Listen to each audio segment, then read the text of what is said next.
Good morning student. This is your fourth video for class 11 subject business studies. We are discussing about classification of business activity.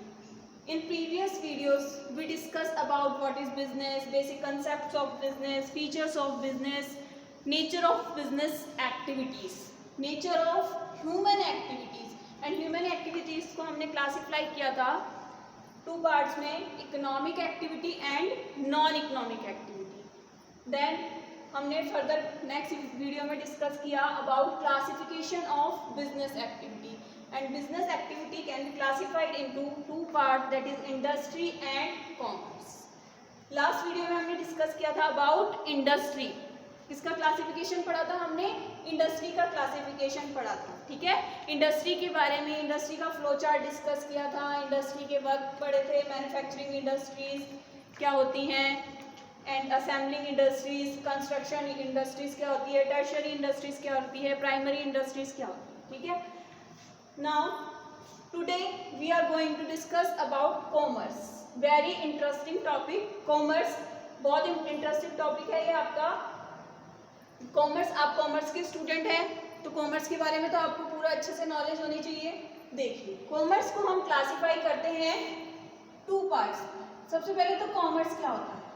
ठीक है, commerce means जो industry में आपने production किया। अभी तक हमने इंडस्ट्री पढ़ा। इंडस्ट्री में हम क्या करते हैं? प्रोडक्शन करते हैं, मैन्युफैक्चरिंग करते हैं, गुड्स को रेडी करते हैं फॉर कस्टमर, फॉर प्रोड्यूसर। हमने डिफरेंस भी समझा था कि कस्टमर्स के लिए कैसे रेडी करते हैं और प्रोड्यूसर्स के लिए कैसे रेडी करते हैं। ठीक है, प्रोड्यूसर्स कौन होते हैं? जो उसको फर्दर प्रोडक्शन के लिए यूज करते हैं, और consumers are those person which directly consume the goods. Okay, अब इंडस्ट्री में जो आपने प्रोडक्ट बनाया, जो रॉ मटेरियल से प्रोड्यूस किया, फिनिश गुड्स तैयार किया, अब आप उसे कस्टमर तक कैसे पहुंचाएं? By the way of transportation, हाँ, by the way of retailer, by the way of wholesaler. So all these activities comes under the commerce, exchange of goods and services. Commerce के अंदर हमारी exchange of goods and services की सारी activities cover होती हैं। Exchange of goods and services, exchange by the way of transportation, by the way of wholesaler, retailer, import, export, entrepot. अब इन terms को हम ब्रीफली डिस्कस करेंगे वन बाय वन। कॉमर्स का मीन क्लियर हुआ? Industry में आपने प्रोडक्शन किया, प्रोडक्ट को तैयार किया for the purpose of sale. किस लिए तैयार करती है industry? For the purpose of sale. Main motive behind any business is sale and earning the profit. अब वो आप परफॉर्म कैसे करेंगे? By the way of exchange of goods and services. और वो एक्टिविटीज हम किसके अंडर परफॉर्म करते हैं? कॉमर्स के अंदर। ठीक है, अब commerce can further classified in two parts, trade and second one is auxiliaries to trade. ठीक है, अब कॉमर्स को हमने कितने पार्ट्स में क्लासिफाई किया बेटा?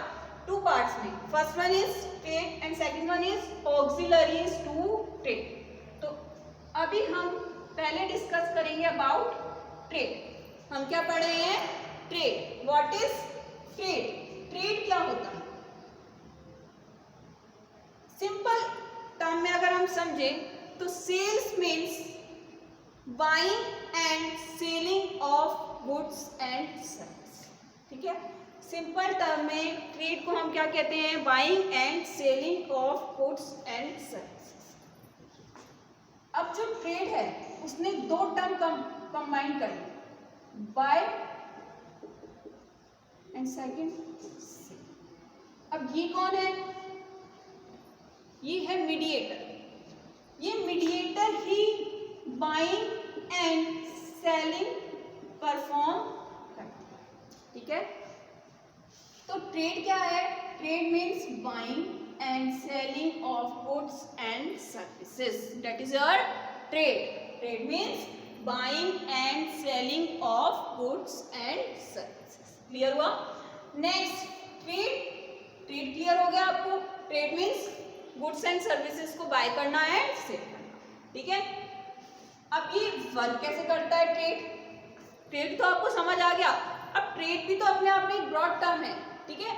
ट्रेड कैसे फर्दर क्लासिफाई होता है, वर्क कैसे करता है, देखें। तो trade can also classify in two terms, internal trade and the second one is external trade, ठीक है।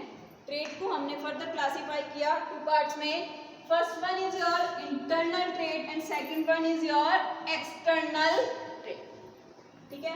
अब ये इंटरनल ट्रेड क्या होता है, एक्सटर्नल ट्रेड क्या होता है, इस फ्लो चार्ट को बहुत अच्छे से समझना। अगर आपके माइंड में ये फ्लो चार्ट सेट हो गया ना एक बार, तो आप कॉमर्स को, इंडस्ट्री को अच्छे से समझ लो। इंडस्ट्री में भी हमने इसी फ्लो चार्ट के थ्रू पढ़ा था ना, तो कॉमर्स भी हम इसी फ्लो चार्ट से समझे, ठीक है। अब इंटरनल मीन्स इनसाइड। ट्रेड का तो आपने मीन समझ ही लिया, अब हमें इंटरनल का समझना है। ट्रेड तो आपको पता है क्या होता है, buying and selling of goods. Trade तो टर्म आपको क्लियर है। अब ये इंटरनल ट्रेड क्या होता है, इंटरनल टर्म समझनी है हमें, ठीक है। तो internal trade means buying and selling of goods and services. ये तो क्या हो गया, ट्रेड। अगर हम इसके आगे कर दें, विद इन जियोग्राफिकल बाउंड्री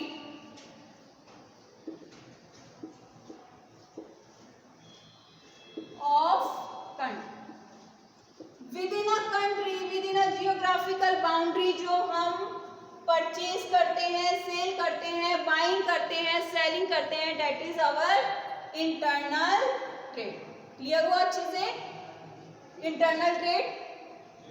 देखिए, अब now internal trade can also further classify into two terms, wholesale and retail. अब आपको ये तो पता चल गया, इंटरनल ट्रेड को हम डोमेस्टिक ट्रेड भी बोल सकते हैं, because domestic means with in a country हम बिजनेस कर रहे हैं, ठीक है। With in a country, outsider कोई नहीं है, किसी भी फॉरेन कंट्री से, आउटसाइड कंट्री से हम डील नहीं करते। Now internal trade can classify into two parts, wholesale trade and retail trade. Clear? और ट्रेड का मीन्स तो आपको पहले से क्लियर है, trade means buying and sale. हमको तो ये टर्म समझनी है, होलसेल ट्रेड क्या होता है। होलसेलर आपने सुना होगा, wholesale trade means those persons who purchase goods and services in bulk quantity, ठीक है। होलसेलर वो होते हैं जो गुड्स को परचेज करते हैं, रॉ मटेरियल को परचेज करते हैं in bulk quantity. Bulk means बहुत सारी क्वांटिटी में परचेज करते हैं, ठीक है। अभी क्यों करते हैं, होलसेल क्यों करते हैं हम, देखिए। अगर एक इंडस्ट्री है, इंडस्ट्री ने, आपने इंडस्ट्री सीखा, इंडस्ट्री में गुड्स मैन्युफैक्चर हुआ, ठीक है। अब वो मैन्युफैक्चर रिटेलर को डायरेक्ट मिनिमम छोटी छोटी क्वांटिटी में गुड्स सेल करेगा, तो क्या सप्लाई चेन पूरी हो सकती है, नहीं। सप्लाई चेन को मेंटेन रखने के लिए होलसेल ट्रेड जरूरी है, और ये किसके बीच में मीडिएटर का काम करता है, रिटेलर एंड इंडस्ट्री। तो जो ये होलसेलर होते हैं बेटा, इन्हें हम मीडिएटर भी कह सकते हैं, बिकॉज ये कौन सा फंक्शन परफॉर्म करते हैं, एज अ मीडिएटर। ये इंडस्ट्री से बल्क क्वांटिटी में परचेज करते हैं एंड रिटेलर को rather than bulk quantity comparatively short quantity में सेल, ठीक है। तो अब रिटेलर ने परचेज कर लिए। अब रिटेलर देखिए, जैसे आपके घर के बाहर देखे होंगे किराना स्टोर्स हो गए, आप मार्केट में जाते हैं जहाँ से आप डेली कंजम्पशन के लिए, डेली रूटीन की गुड्स एंड सर्विसेज परचेज करते हैं, दैट इज योर रिटेलर्स, ठीक है। जैसे किराना स्टोर है, वहाँ से आप छोटी छोटी क्वांटिटी में कोई सा भी गुड्स परचेज कर सकते हैं। ये रिटेलर भी सप्लाई चेन को मेंटेन रखने के लिए बहुत जरूरी है, बिकॉज ये होलसेलर से परचेज करके डायरेक्ट कस्टमर को सेल करते हैं, ठीक है। जो होलसेलर होंगे ना, ये डायरेक्ट कस्टमर को सेल नहीं करते, ये गुड्स सेल करते हैं फॉर द रीसेल पर्पस, ठीक है। Wholesaler sold goods for the resale purpose. Wholesaler जो गुड बेचते हैं, सेल करते हैं, वो रिटेलर को करते हैं फॉर रीसेल, क्योंकि रिटेलर उसको आगे जाके क्या करेगा, मार्केट में रीसेल करेगा, ठीक है।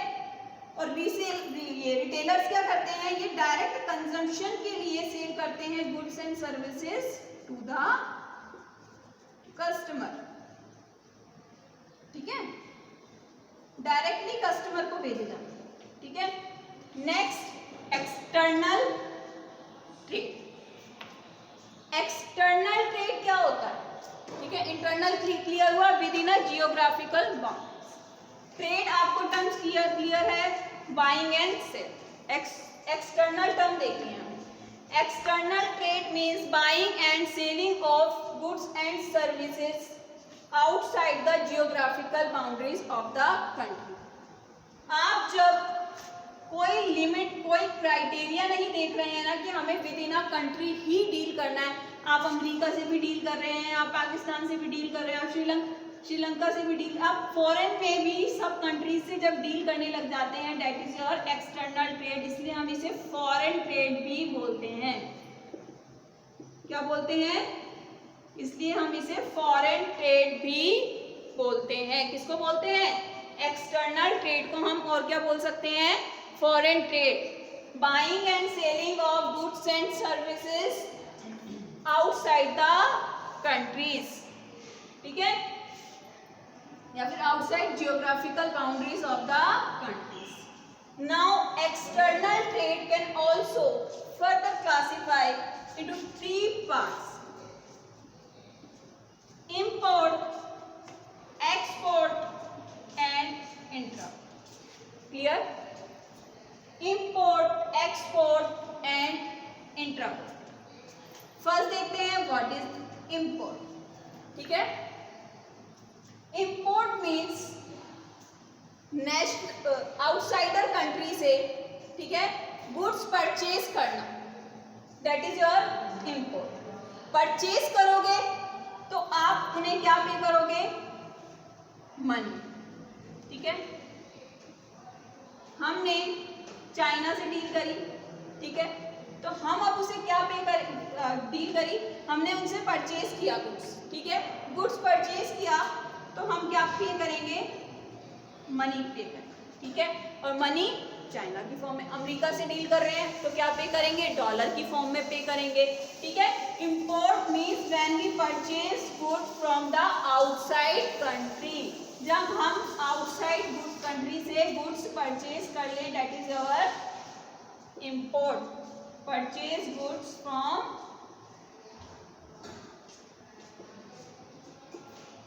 जियोग्राफिकल बाउंड्रीज के आउटसाइड जो आपकी कंट्रीज हैं उनसे गुड्स परचेज, ठीक है।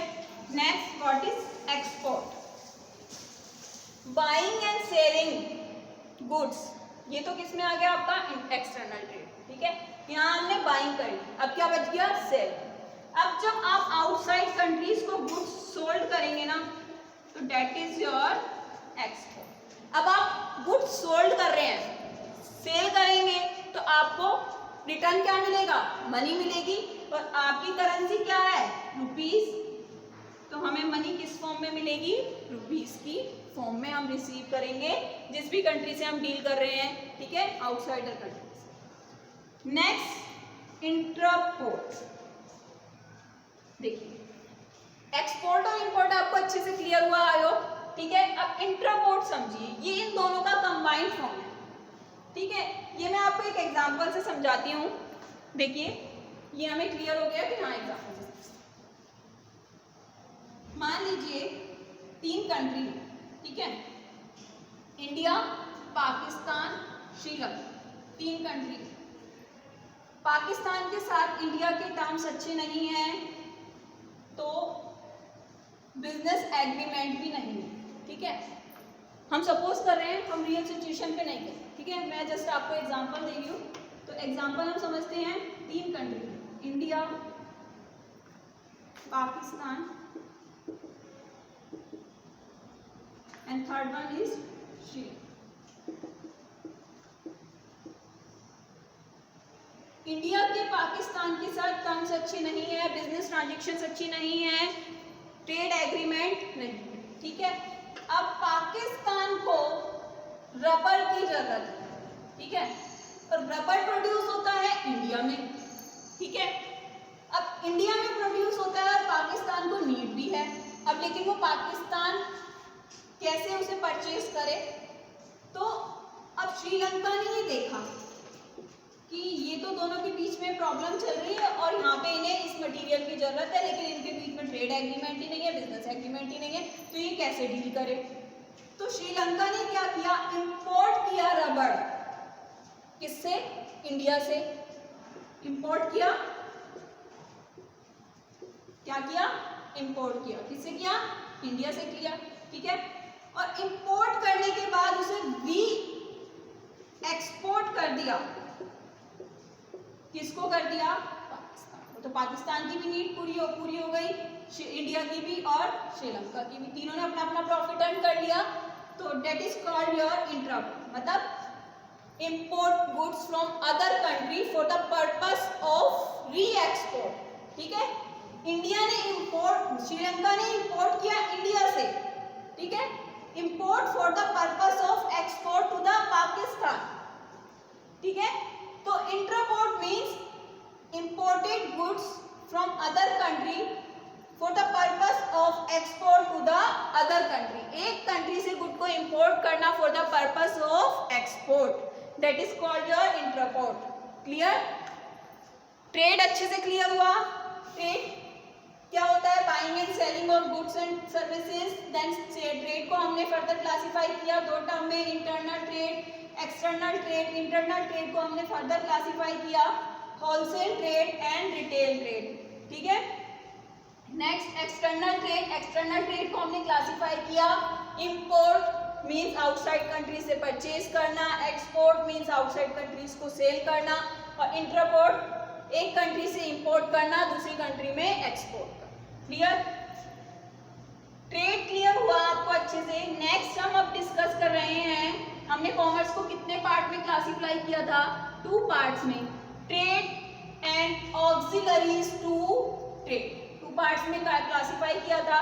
तो अब हम सेकंड टर्म डिस्कस कर रहे हैं, auxiliaries to trade. Auxiliaries means supportive activity. Auxiliaries means supportive, मैंने आपको ध्यान हो तो लास्ट वीडियो में भी बताया था, टर्शरी जो इंडस्ट्रीज होती हैं वो हम ऑक्सिलरीज टू ट्रेड भी कहते हैं, बिकॉज वो क्या प्रोवाइड करती है? Banking, insurance, supportive service provide करती है प्राइमरी सेकेंडरी इंडस्ट्री। तो auxiliaries to trade means which provide supportive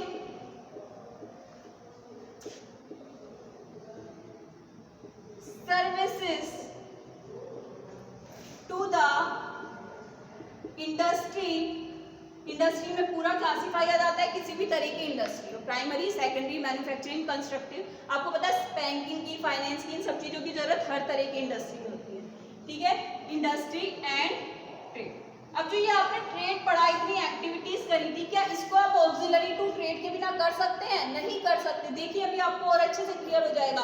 transportation नहीं है तो वेयर हाउसिंग भी नहीं कर सकते, रिटेलिंग भी नहीं कर सकते, कुछ भी नहीं कर सकते आप, ठीक है। तो first auxiliary to trade activity में हम पढ़ रहे हैं ट्रांसपोर्टेशन। क्या पढ़ रहे हैं? ट्रांसपोर्टेशन। ट्रांसपोर्टेशन आपकी कौन सी एक्टिविटी है? Auxiliary to trade. ट्रेड को सपोर्टिव एक्टिविटी प्रोवाइड करती है, हेल्प प्रोवाइड करती है, फर्दर सपोर्ट प्रोवाइड करती है, ठीक है। देखिए ट्रांसपोर्टेशन क्या होता है? ट्रांसपोर्टेशन, ट्रांसपोर्टेशन मीन्स एक प्लेस से दूसरे प्लेस पे गुड्स को ट्रांसफर करना, ठीक है। अब मोड ऑफ, अब ये ट्रांसपोर्टेशन क्यों जरूरी है? सबसे पहले तो ये देखिए, to remove obstacle, obstacle means बाधा ऑफ ट्रांसपोर्ट। ट्रांसपोर्ट इसलिए जरूरी है जिससे जो हमारी ट्रांसपोर्ट में कमियां हैं, बाधाएं हैं, उन्हें हम दूर कर सकें, ठीक है। अब मोड क्या होंगे ट्रांसपोर्टेशन के? आपको पता है रेल से भी आता है, शिप से भी आता है, रोड के थ्रू भी आता है माल आपके पास ट्रांसपोर्ट। ट्रांसपोर्टेशन से, ठीक है। तो ट्रांसपोर्टेशन आपको क्लियर हुआ। अभी आप बेसिक टर्म समझिए कि ट्रांसपोर्टेशन क्या होता है। वी आर ऐसे आपके लिए न्यू सब्जेक्ट है, आपको टर्म समझिए। अभी आपके जो नेक्स्ट चैप्टर्स आएंगे ना, उनमें हम इन टर्म्स को बहुत डीपली पढ़ेंगे, ब्रीफली पढ़ेंगे, पूरे पूरे चैप्टर्स गिवन है, ठीक है। तो ट्रांसपोर्टेशन क्लियर हुआ आपको। ट्रांसपोर्टेशन करता क्या है? ट्रांसपोर्टेशन प्रोड्यूसर तक भी रॉ मटेरियल प्रोवाइड कराता है, ठीक है। Movement of raw material from to movement of raw material to producer. Raw material की जरूरत किसको होती है? जिसे गुड्स प्रोड्यूस करने हैं, ठीक है। कोई कंपनी है, मैन्युफैक्चरिंग का काम कर रही है, इंडस्ट्री है, तो उसे रॉ मटेरियल की जरूरत है, वो कहीं बाहर से मंगा रहे हैं, ठीक है। तो वो कहाँ किसके थ्रू मंगाएंगे? ट्रांसपोर्टेशन के थ्रू। तो ये मूवमेंट भी किसके थ्रू होगा? ट्रांसपोर्टेशन के थ्रू होगा। और किसका मूवमेंट प्रोवाइड करते हैं?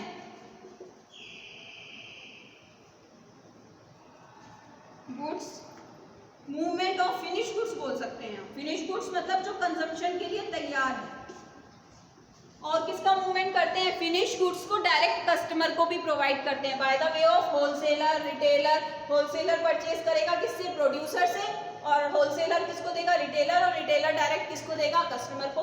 लेकिन जो होलसेलर के पास माल आएगा वो खुद थोड़ा ना उठा के लाएगा, उसको by the way of transportation ही आएगा। रिटेलर भी by the way of transportation ही आएगा। हाँ, ये कह सकते हैं कि मीन ऑफ ट्रांसपोर्टेशन अलग अलग हो सकता है, ठीक है। मीन ऑफ ट्रांसपोर्टेशन या मोड ऑफ ट्रांसपोर्टेशन अलग अलग हो सकता है, ठीक है। Movement of finish goods from producer to the customer. Clear हुआ ट्रांसपोर्टेशन। नेक्स्ट सेकंड है वेयर हाउसिंग। वेयर हाउसिंग क्यों जरूरी है? देखिए, for removing the obstacle of goods, ठीक है। अगर आप वेयर हाउसिंग नहीं करेंगे तो आपकी जो सप्लाई चेन है ना, उसमें क्या आ जाएगा? एरर आ जाएगा, ठीक है। मार्केट में कंटिन्यू गुड्स की सप्लाई के लिए हमें कुछ गुड्स वेयर हाउस में stock. Warehouse means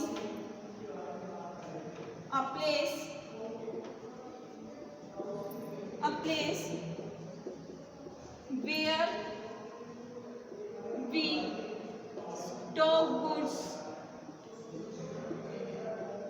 for supply, ठीक है। मार्केट में सप्लाई के लिए, ठीक है। सप्लाई चेन के इस ऑब्स्टेकल को रिमूव करने के लिए वेयर हाउसिंग बहुत जरूरी है। देखिए, जस्ट लाइक अगर हम देखें वीट, तो वीट ईयरली प्रोड्यूस होता है, ठीक है। ऐसा तो नहीं किसी भी सीजन में आप वीट ग्रो कर लो, हार्वेस्टिंग कर लो उसकी। तो ये वीट क्या होता है? आपका सीजनेबल प्रोडक्शन होता है, लेकिन हम उसको पूरा साल उसकी सप्लाई बनाए रखते हैं पूरे ईयर में, ठीक है। कैसे बना के रखते हैं? By the way of warehousing, ठीक है। अगर वेयर हाउस में हम वीट को स्टॉक करके ना रखें, ठीक है, तो पूरे ईयर सप्लाई चेन को मेंटेन कर सकते हैं या नहीं कर सकते? क्लियर। नेक्स्ट है आपका इंश्योरेंस। इंश्योरेंस टर्म आपको आई होप अच्छे से वैसे भी क्लियर होगा। कल भी डिस्कस किया था हमने, लास्ट क्लास में डिस्कस किया था। इंश्योरेंस रिमूव करता है ऑब्स्टेकल्स ऑफ रिस्क। किसकी बाधा को घटाता है? ये रिस्क की, ठीक है। अब रिस्क क्या होता है और किस तरह का होता है? बिजनेस में आप खुद सोच के देखिए किस तरह का रिस्क हो सकता है। लॉस बाय थेफ्ट हो गया, चोरी हो गया कुछ माल। अगर आपका इंश्योर्ड है तो रिस्क कम हो जाएगा, तो ऑब्स्टेकल ऑफ रिस्क क्या हो गया? बिजनेस में कम हो गया।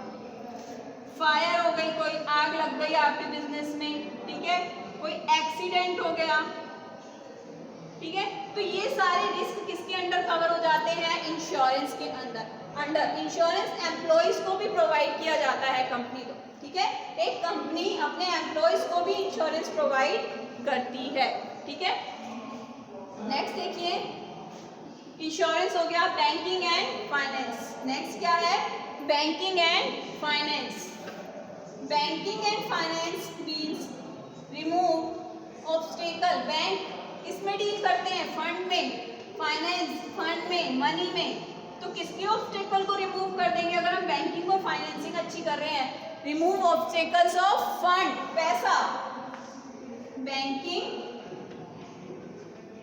And finance, remove obstacle of fund, पैसे की बाधा को खत्म कर देता है बैंकिंग एंड फाइनेंस। अब बैंकिंग एंड फाइनेंस आपको किस किस तरह की हेल्प करता है बिजनेस में? आप चाहे वेयर हाउसिंग करो, आप चाहे इंपोर्ट करो, चाहे एक्सपोर्ट करो, चाहे इंडस्ट्री में प्रोडक्शन करो, आप खुद देखो इन एक्टिविटीज के बिना, इन सपोर्टिंग एक्टिविटीज के बिना क्या आप कर सकते हैं? नहीं कर सकते। पैसा तो चाहिए, आपको चाहिए ना, तो क्रेडिट ले सकते हैं आप बैंक से, लोन के रूप में ले सकते हैं, सबमिट कर सकते हैं पैसा, बहुत सारे ऑप्शन है आपके पास, एफडी करा सकते हैं बिजनेस में, ठीक है। तो मतलब आप बैंकिंग एंड फाइनेंस के रूप में आप बिजनेस में जो फाइनेंस करते हैं, पैसा इन्वेस्ट करते हैं, तो वो सारी किसके अंडर आ जाती है? Banking and finance. अब ये क्रेडिट और ये लोन, ये सब चीज़ें हम चैप्टर में ब्रीफली डिस्कस करेंगे। बैंकिंग, फाइनेंस एंड इंश्योरेंस आपका एक चैप्टर गिवन है, 4th चैप्टर, उसमें हम इसके बारे में पूरा डीपली पढ़ेंगे, ठीक है। अभी आपको बस ये समझना है बैंकिंग एंड फाइनेंस क्या करता है, आपका ऑब्स्टेकल्स ऑफ फंड को रिमूव करता है bye the way of providing finance, banking facility, credit facility, loan facility है, ठीक है। लास्ट है आपका एडवर्टाइजिंग।